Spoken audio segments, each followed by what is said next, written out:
Me Before You라는 영화가 하나 있습니다. 소설 같은 영화인데 그 줄거리는 굉장히 잘 나가던 멋진 청년이 갑자기 사고를 당했고 그 사고 때문에 전신마비의 고통을 겪게 됐습니다. 그래서 이제 부잣집 청년이었는데 그 불행을 이제 겪으면서 굉장히 어려운 생활을 하고 있는데 성격이 좀 그 사고 때문에 좀 괴팍하게 변해서 돕는 사람들이 옆에 오래 있지를 못합니다. 그러다가 이제 그 여자 주인공 되는 도우미 자매가 취직을 하게 됐습니다. 거기에 도우미로 취직을 하면서 그들 사이에서 일어나는 크고 작은 일들인데 이야기 끝에 가서는 청년은 나중에 스위스로 가가지고 이제 조력 자살, 일종의 안락사죠. 그거를 선택하고 자기의 삶을 마감을 하게 됩니다. 그런데 그 이야기 끝에 그 자매에게 이 청년이 죽기 전에 보낸 편지가 있어요. 거기에 그런 내용이 있습니다. 부잣집 청년으로 이제 유산을 여기저기 분배를 하면서 당신에게 약간의 유산을 남깁니다. 평생 놀고 먹을 수 있을 정도는 아니고 당신이 꿈을 이룰 수 있는 자유를 줄 겁니다. 당신이 꿈꾸던 내일을 만들고 행복한 삶을 살게 되기를 바랍니다. 이런 내용의 편지를 보냈습니다.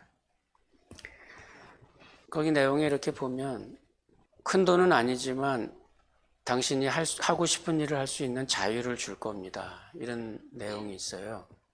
그걸 기초로 해서 이 자매는 파리에 이제 패션을 공부하는 그런 조그만 학교에 가서 이제 공부를 하면서 자기의 꿈을 이제 이루어가게 됩니다. 우리 인생에 자유가 주어진다면 어디에도 얽매이지 않는 어떤 자유가 우리에게 주어진다면 그러면 어떨까? 자유는 언제 올까 우리들한테? 내 키우던 자식이 이제 배우자를 만나서 독립하고 결혼을 해서 품을 떠나게 되면 자유로울까? 아니면 안정적인 은퇴연금을 갖고 은퇴를 하면 자유로울까? 또 아니면 부부 중에 누가 한 명 죽고 혼자 남으면 자유로울까? 또 그게 아니라면 요즘엔 그런 신조어가 하나 생겼어요. 파이어족이라는 말이 있는데 Financial Independence Retire Early라는 말입니다. 40대에 펀드를 잘 운영을 해가지고 40대 정도에 애써 돈을 벌지 않아도 될 만한 그런 환경이 되면 은퇴를 꿈꾸고 있는 그런 사람들을 가리켜서 파이어족이다 이렇게 얘기를 한다고 그래요. 2008년 글로벌 금융위기 그 당시에 미국의 젊은 고학력 고소득 계층으로 이제 이런 분위기가 좀 퍼졌다고 그럽니다. 그러면 젊었을 때 내가 죽을 때까지 먹고 살 만한 그런 충분한 생활비를 다 준비를 해놨다. 그러면은 행복해지고 또 그러면 자유로워질까? 그러면 그런 자유가 우리에게 왔으면 우리는 과연 뭘 하고 있을까? 우리는 뭐에 관심을 갖고 있으며 어디에서 삶의 의미를 찾고 있을까? 저 자신에게 한번 이런 걸 물어봤어요.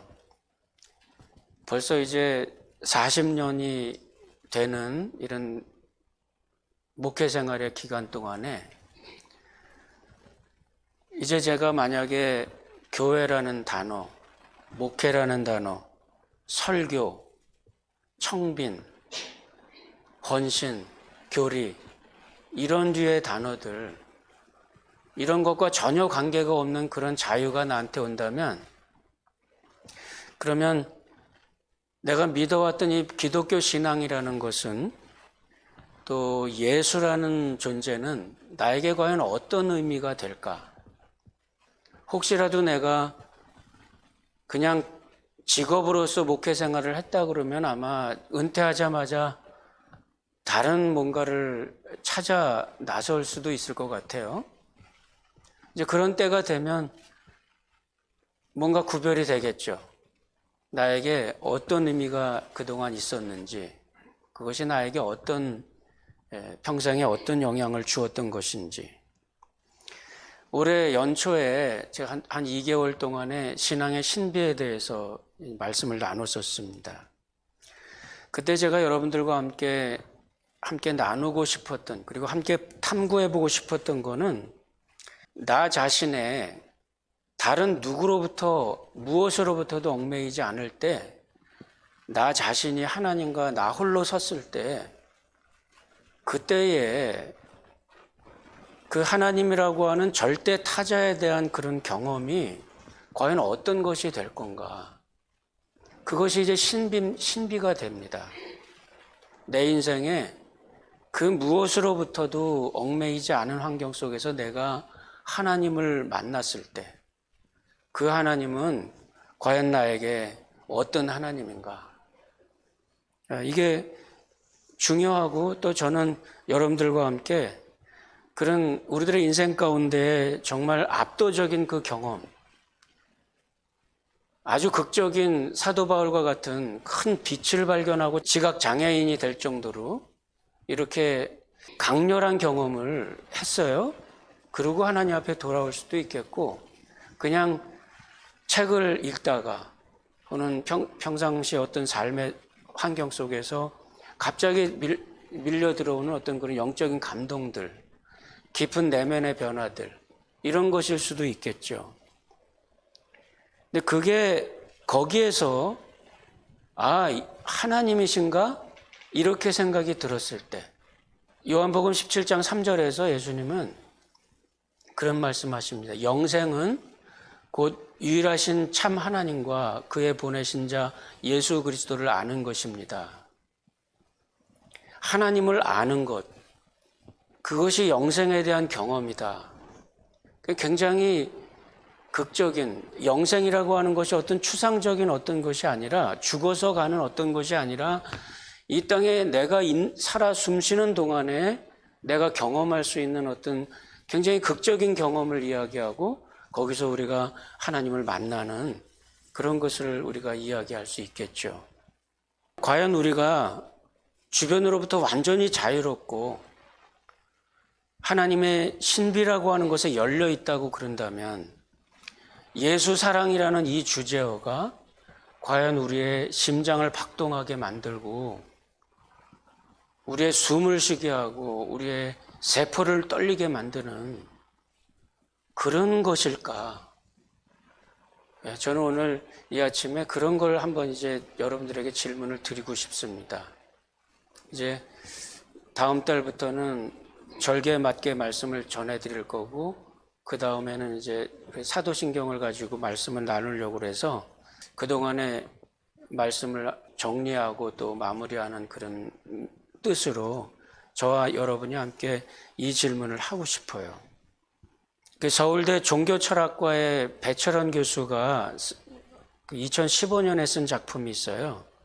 예수, 인간에 대한 위대한 질문, 그런 책이 있는데 그 책을 이번 주에 쭉 제가 보면서 참 그 책은 그냥 철학자가 쓴 거예요. 그리고 어떤 기독교의 관점이 아니기 때문에 예수님에 대해서 논을 하기는 하지만 기독교 관점이 아니기 때문에 목사가 강단에서 여러분에게 춘천하는 그런 서적은 아닙니다. 그렇지만 제가 그런 책을 보면서 굉장히 깊은 인사이트를 저 나름대로는 받았습니다. 거기에 이런 이야기가 소개되고 있어요. 랍비 헐버트 골드스타인이라는 분이 2차 대전 그 시기에 유럽 전체 나치 독일을 중심으로 이태리를 중심으로 일어나고 있었던 반유대주의 그 피해를 피해서 유대인들을 미국으로 유입을 하는데 굉장히 큰 공헌을 했던 사람인데, 이분이 아인슈타인을 꼭 미국으로 좀 데려오고 싶은 그런 마음이 있었어요. 그 당시에 아주 저명한 세계적인 과학자였기 때문에. 그런데 문제가 있었습니다. 미국 사회 전체에, 교계에, 또 어떤 캐톨릭 주교 같은 경우는 내놓고 그 상대성 이론은 이 무신론의 극치다 하면서 굉장히 폄하하고 나쁘게 표현을 하는 그런 분위기들이 많이 있었기 때문에, 그러지 않아도 세계적으로 알려진 과학자를 미국으로 이제 데리고 오는데 이게 이슈가 안 될 수가 없을 것 같아요. 그래서 이제 골드스타인은 이제 지혜를 하나 내는 게 뭐냐면 아인슈타인에게 전보를 보냅니다. 당신은 하나님을 믿습니까? 답을 할 수 있는 모든 비용은 다 지불했으니까 50단어 이내로 표현을 해 주십시오. 이렇게 보냈어요. 그러니까 여기에 대해서 아인슈타인이 이렇게 얘기를 합니다. 나는 스피노자의 신을 믿습니다. 그 신은 이 세상의 규칙적인 조화 안에서 자신을 드러냅니다. 그는 인간의 운명과 행동에 관심 있는 신이 아닙니다. 이렇게만 딱 해서 보냈어요. 제가 잘 몰랐을 때는 아인슈타인이 미국으로 망명하기 위해서 약간은 좀 편법 같은 말을 썼던 게 아닌가 이런 생각을 좀 했었어요. 그런데 이 책을 이렇게 읽으면서 그게 아닐 수도 있겠다는 생각을 하게 됐어요. 왜냐하면 이 배 교수가 이 스피노자의 신관이나 아인슈타인의 신관이나 이런 것들을 다시 이제 해석을 하면서 이러한 동기였을 것이다 이렇게 얘기를 하는데 굉장히 합리적이라는 생각이 들어요. 그건 뭐냐면 나는 스피노자의 신을 믿습니다 이렇게 얘기했을 때 그 스피노자의 신은 우리가 보통 보수적인 신학계에서는 범신론이라고 그럽니다. 좀 특유한 범신론인데 이 일반 자연세계 안에서 하나님을 찾는다는 생각이에요. 그런데 과학자이기도 하고 철학자이기도 했던 이 스피노자 같은 경우는 그 경전에서 말하는 하나님보다 과학적인 어떤 세계와 이 환경과 이 우주의 물질 세계 속에 아주 질서정연하고 아름다운 그 뷰티가 있다고 생각을 했어요. 그래서 그것을 보면서 참 그것을 발견할 때마다 하나님의 존재를 더 깊이 발견을 한다는 생각입니다. 이것은 완전한 범신론도 아니지만은 그 자신의 생각은 그 오묘한 우주의 섭리들을, 그 모습들, 원칙들을, 원리들을 보면서 자신은 거기에서 참 그 오묘하고 깊은 하나님을 발견한다는 겁니다. 아인슈타인도 같은 세계관을 갖고 있었어요. 실제로 아인슈타인도 이 스피노자에 깊이 빠져있던 사람이었습니다. 그래서 나름대로 자기가 깊은 과학적인 세계를 발견해 갈수록 더 오묘하고 깊은 그 경지에서 신의 존재를 발견하면서 그러면서 그 하나님을 자기는 믿는다는 겁니다. 그러니까 교리적인 굴레에 씌워져 있는 그런 정형화된 어떤 그런 신앙이 아니라 자기의 깊은 내면 세계 속에서 자기의 그 하나님을 찾아 나서는 자기의 길이죠. 그 길 가운데에서 만났던 하나님. 그 하나님을 가리켜 나는 스피노자의 하나님을 믿습니다. 이렇게 이야기를 하는 거죠. 이거는 편법도 아니고 뭐 이것이 정말 아인슈타인의 진심이었다 그렇다면 그거는 아인슈타인이 나름대로 가지고 있었던 자기의 신앙 고백이에요. 제자들이 예수님께서 묻잖아요. 너희들은 나를 누구라 하느냐? 주는 그리스도시요 살아계신 하나님의 아들입니다. 이것은 사도 베드로가 경험했던 하나님이에요. 영생은 곧 유일하신 참 하나님과 그의 보내신 자 예수 그리스도를 아는 것입니다. 그것은 사도 요한의 자신의 고백이에요. 내가 그리스도와 함께 십자가에 못 박혔나니 그런즉 이제는 내가 사는 것이 아니요 오직 내 안에 그리스도께서 사는 것이라. 내가 이제 육체 가운데 사는 것은 나를 사랑하사 나를 위하여 자기 몸을 버리신 하나님의 아들을 믿는 믿음 안에 사는 것이라. 그 경험과 그 믿음은 사도 바울의 믿음이에요. 저는 여러분들에게 오늘 그런 것을 묻고 싶어요. 여러분들에게 하나님은 어떻게 표현이 되는지, 하나님은 나에게 누군지, 예수님은 과연 나에게 누군가, 여기에 대한 굳건한 어떤 믿음이나 그 하나님께서 갖고 계신 그 신비에 내가 몰입되어 있다면, 그렇다면 우리는 아마 더 신앙생활에 힘이 있지 않을까, 그런 생각을 해봅니다. 전통적인 어떤 교리적인 권위, 교회의 권위, 이것으로 답안지가 마련되어 있는 그런 것이 아니라 이 스피노자나 아인슈타인이 찾아 나섰던 그 구도의 길에서 그들이 만났던 하나님, 사도 바울이 너무 그 깊은 갈등을 이기지 못해서 내가 예수 믿는 것들은 다 잡아서 그냥 다 족쳐버릴 거야 이러면서 다메섹으로 가던 사람이 그 환한 빛을 발견하고 예수를 만나고, 그리고 그 인생의 큰 전환을 발견했던 다메섹으로 가는 길은 그의 길이었어요. 하나님을 찾고자 하는 길이었습니다. 하나님은 과연 어떤 분인가? 그 하나님을 찾아 나섰고 그 경이로운 세계에서 그들은 그의 하나님을 만났어요. 사도 바울은 그 경험이 끝이 아닙니다. 아라비아 광야로 가서 금욕생활, 경건생활, 토굴에 묻혀서 거기서 하나님을 알고자 하는 몸부림을 했어요. 그리고서 그는 그 인생 가운데 내가 나의 삶을 사는 게 최고가 아니라 내 안에 예수 사는 게 이게 최고의 가치구나. 이거를 깨닫고 그 깊은 신비를 잠깐 그렇게 이야기합니다. 고린도전서 14장에서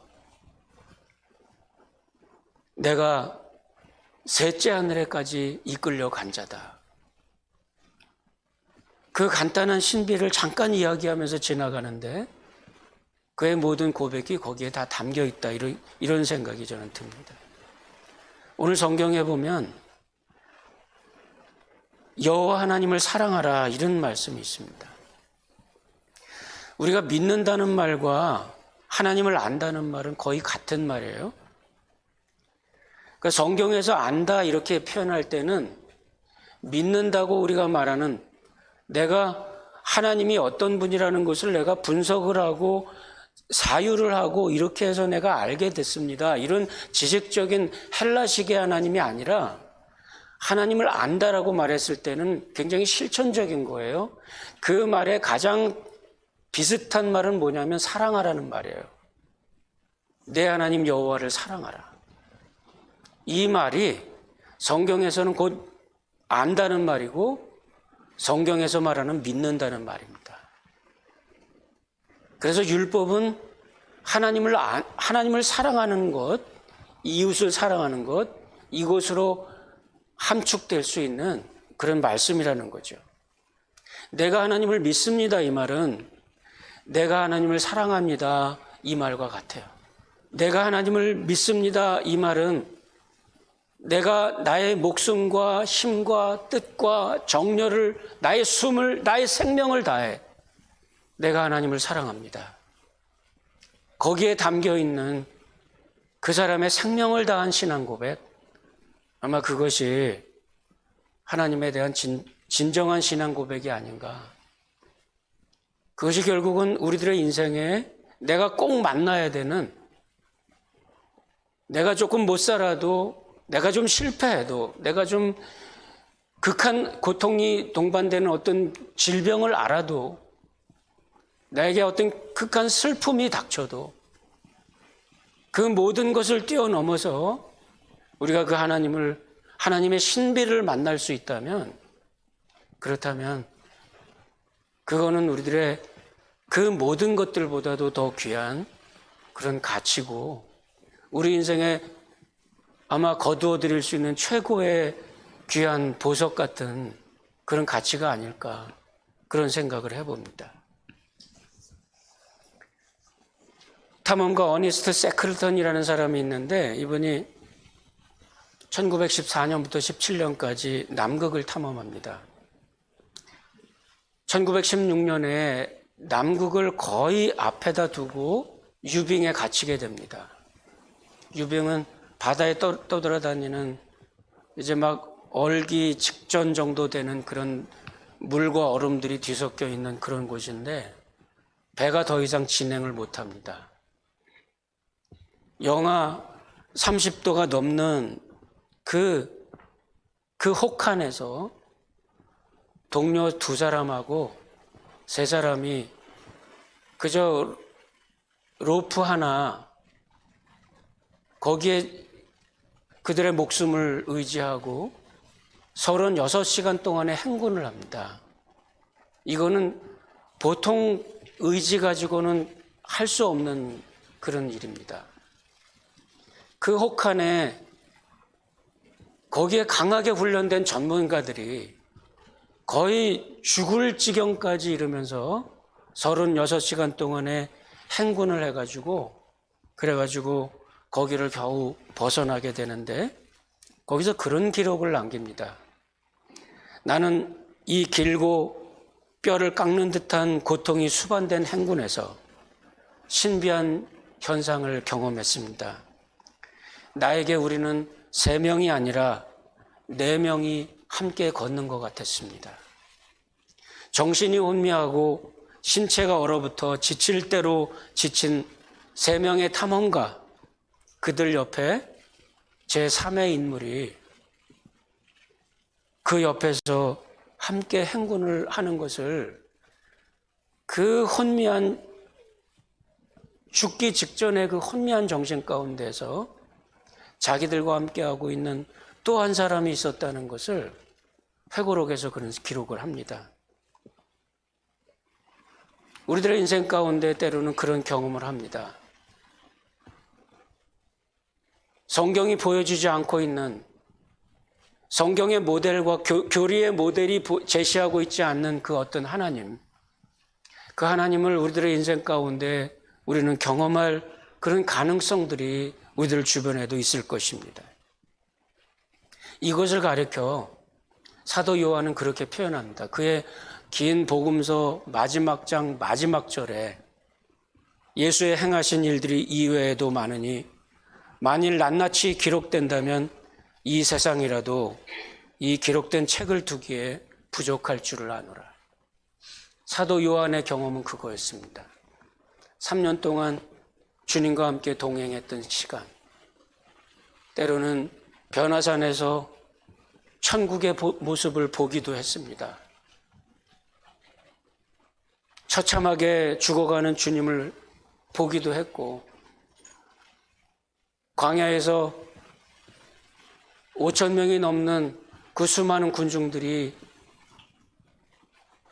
그 조그만한 음식을 가지고 나누어 먹고 배불리 남는 그 모든 경험들을 고사하고, 그보다 더 거대한 그의 인생 가운데 이 세상이라도, 그 하나님의 경험을 나는 이 세상이라도 두기가 어려울 정도로 그 깊고 오묘한 그 하나님에 대한 경험, 그 경험 생각하면 사도 요한이 기록했던 요한복음, 요한 1, 2, 3서, 요한계시록, 이 내용들은 그렇게 큰 것이 아니었어요. 이 세상이라도 두기에 부족할 정도의 그 하나님에 대한 깊은 몰입, 그리고 그 감정, 그 은혜, 거기서 발견하는 하나님. 그리고 사도 요한의 믿음은 그겁니다. 자기의 그 믿음, 그거보다 더 크고 더 강렬한, 더 깊은 오묘함들이 우리 모두에게, 지금 여기에 계신 여러분들 모두에게, 각 개인에게 우리 모두에게 그 깊은 영적인 경험이 우리들에게 주어질 거라는 겁니다. 말씀이 육신이 되어 우리 가운데 거하심에 우리가 그 영광을 보니 아버지의 독생자의 영광이요 은혜와 진리가 충만하더라. 그 말씀이 육신이 되어 우리 가운데 찾아오시고 내 안에 성령께서 오셔서 흘러넘치는, 내 안에만 있을 수 없어서 흘러넘치는, 눈물로 흘러넘치고 나의 모든 인생의 생명으로 흘러넘치고 이웃들에게 베푸는 사랑으로 흘러넘치고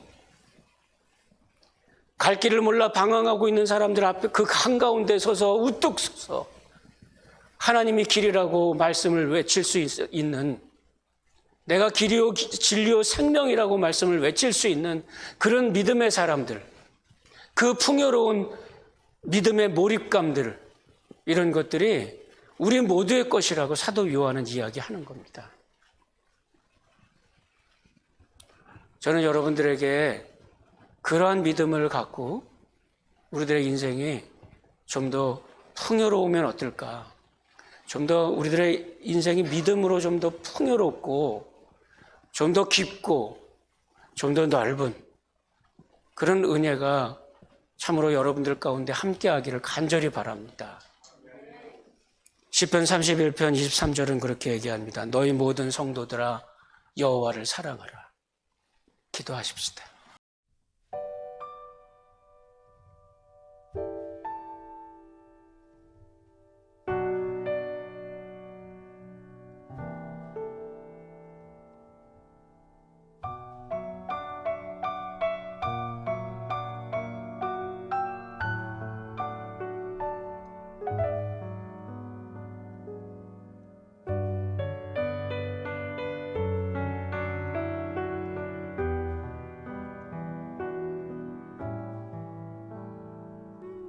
목적도 없이 나는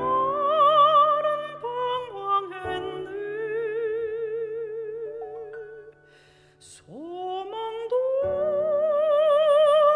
없이 살았네. 그때에 못 자고 난 그 손길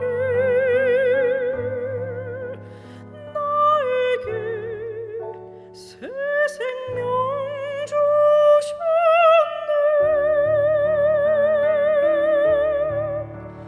험한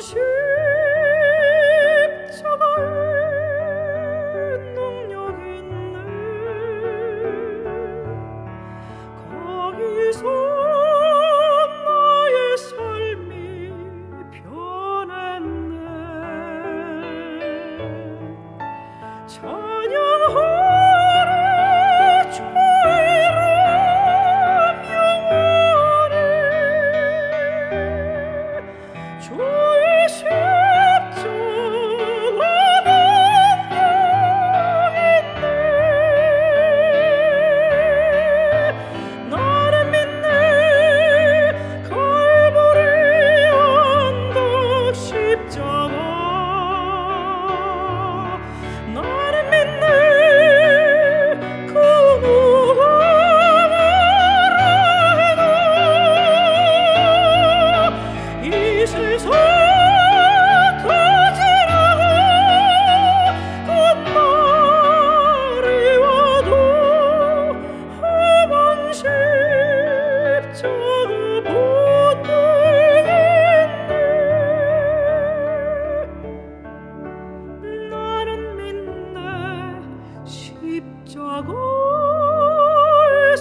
못 박힌 주 오늘도 새 삶을 주시네.